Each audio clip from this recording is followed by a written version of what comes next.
হচ্ছে একটা 1 2 3 4 5। প্রথমে এই কালারের উলটা দিয়ে এই ঘরটা করেছি, তারপরে আর একটা এই ডিজাইনটা করতে আমার টোটাল 3টে কালার করেই উল ব্যবহার করা হয়েছে বিভিন্ন রঙের। যেইটাই করি না কেন এই রাউন্ড শেপগুলো করতে আমার টোটাল 3টে করেই ব্যবহার করা হচ্ছে রঙ।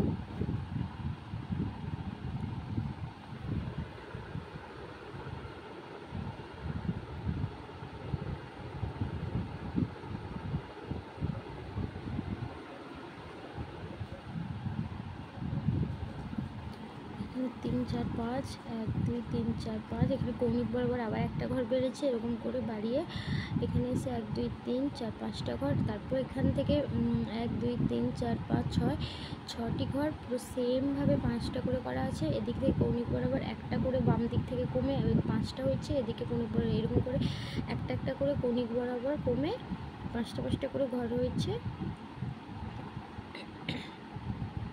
আর একটা যে কালার, ওই কালারটা আবার এই পাশের ঘরে সবুজের পাশে অরেঞ্জ দিয়েছি। এইভাবে এখানেও আছে এখানে 6টি, এখানে কৌণিক বরাবর একটি করে বেড়েছে। এরকমভাবে এটা করা হয়েছে। সেম এখানে মিডিল পোর্শনে আমি একটা অন্য কালার দিয়েছি, দিয়ে আবার এই কালারটাই এটা সেম এখানে দিয়েছি। আর এই রঙটা